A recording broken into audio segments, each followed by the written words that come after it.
I don't have a presentation, and if I start walking around, I could go on for 30 minutes when I was timing myself, so I'm going to stay here with my notes so I don't go off schedule.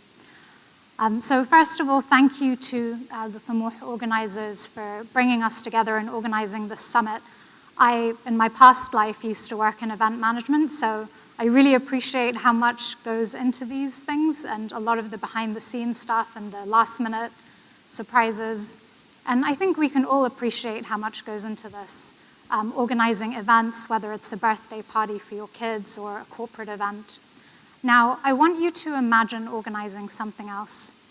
I want each person to just for a second imagine that you have been given the responsibility to organize autumn as a season. So I know in this part of the world we don't really have much of the change in seasons, but I just want you to imagine that you have been given the sole responsibility of orchestrating autumn. So as soon as the Earth's axis tilts away from the sun and the temperature cools, you're responsible for making sure that every single tree in sync, the leaves start to change color and they start falling to the ground, and the days start to get shorter, and the animals start to go into hibernation, and not just in one city or country, but across continents.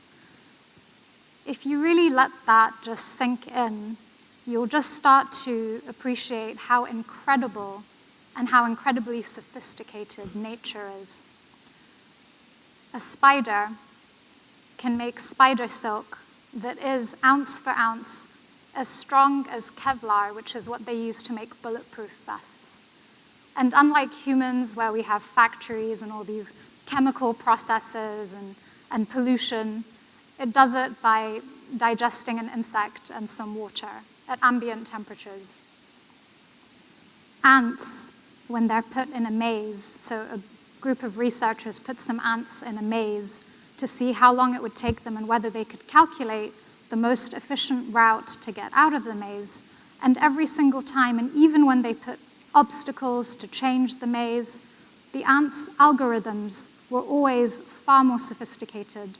And actually, designers of transportation networks and logistics looked to ants and even brainless one-celled slime mold to look at what is the most efficient way to connect a network of different locations. And bees. If you look at a honey bee hive, does anyone know how much honey it takes to make 1 pound of wax to build that hive? So it takes 8 pounds of honey to make 1 pound of wax. So you can be sure that the bees have perfected the art of making a beehive to be the most resource efficient, using the least amount of material, and to store as much honey as possible. I could go on and on and on about nature, and there are so many more examples, which you can ask me some of my other favorites later. But by the way, these 3 species I mentioned are also mentioned in the Quran. Nature has billions of years of R&D. It is the greatest startup story in the world. It has the most advanced engineers and designers. When we do workshops for the innovation community or for engineers and designers, they are both humbled and inspired by how much more sophisticated the planet is.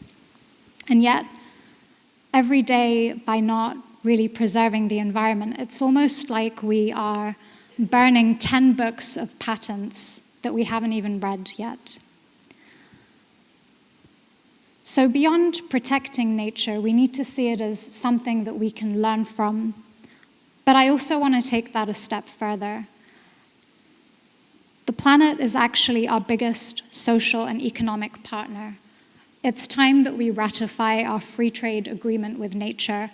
And like how a true free trade agreement should be, it shouldn't be one-sided and exploitative. It really needs to be equal.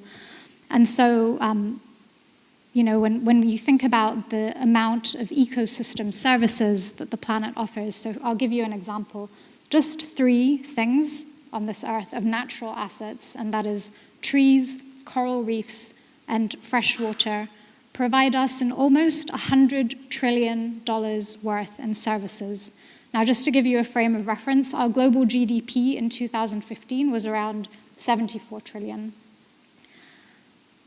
And that's why my organization, one of the things we're working on now is we're developing a framework and a toolkit and methodology for public planet partnerships. So instead of your traditional PPP, we're looking at how can we actually partner with the planet in mutually beneficial ways. And part of that has been trying to find some cool case studies as well. And one example, I don't know if anyone attended the World Government Summit in Dubai recently, but one of the really cool examples of a PPP that we found is in Peru. They have all these illegal trash sites. So instead of going manually or getting people to report and trying to find, in the whole country where all these sites are, they realized that the sites were attracting vultures. So vultures, as scavengers, were being attracted to these trash sites.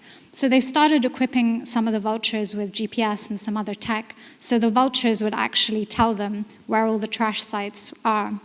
Another much older example, anyone who's been to New York and drunk some of the tap water in New York is drinking the champagne of tap water. And that water that you're drinking is not purified through a $6 to $10 billion desalination plant, which is what it would have cost New York. It's actually filtered through soil microorganisms, and the management of the New York City watershed, or the New York watershed, is only $100 million a year. And now that's not something that the government just does. There's a lot of collaboration within this. There is government, there's business, because the area also attracts tourism, and there's civil society. So there's really this strong partnership, and just as it's important for us to not view nature as something that is inferior or something that we only protect, I want to also talk about how this applies to the social sector. I wasn't here in the Tomouh summit last year, but looking through the previous agenda, I know there was a lot of social entrepreneurs and social change makers, and probably in this room. In the social sector, we talk a lot about dignity and human-centered design or design thinking, and looking at what the beneficiary, or not even thinking of them as a beneficiary that's receiving my charity, but really as a customer or a user, and that collaboration and partnership with the people that you're the people that you have the privilege to serve.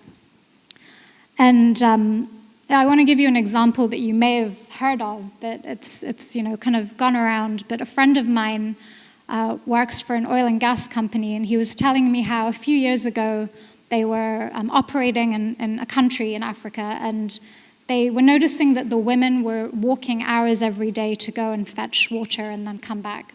So they thought, well, part of our CSR, we'll drill a water well in the village. I mean, that's what we do. We're good at drilling. They didn't ask the women, of course, what they needed. They just assumed. After they drilled the water well, guess what happened? The women were not using it. The women were still walking hours every day to go and fetch water, and they were like, well, I don't understand. Why would they do that? So when they started to ask, they realized that this is the time that the women spend together to gossip, to catch up. This is the time they get to get away from the house, the husband, the kids. This is their bonding time. So, they hadn't, if they'd asked the women, they wouldn't have invested all that money. And now that's a fairly benign example in the sense that it didn't really do harm, aside from the company wasting their money. But there are also very harmful examples of when we don't partner with the people that we're actually trying to serve and include them in the solution. So another popular example within the corporate social responsibility community is Tom's Shoes. So I think most of you probably would have heard of Tom's Shoes, but the model is you buy a pair of Tom's shoes and they donate a pair for free to a child somewhere in the developing world.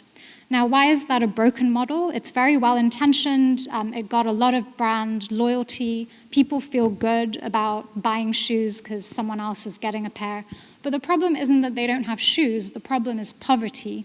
And a really great Kenyan economist whose name I'm blanking on now, he wrote an article saying, when you're sending all these free brand name goods to our countries, how are the local entrepreneurs, the local shoemakers and garment makers supposed to compete with free brand name items?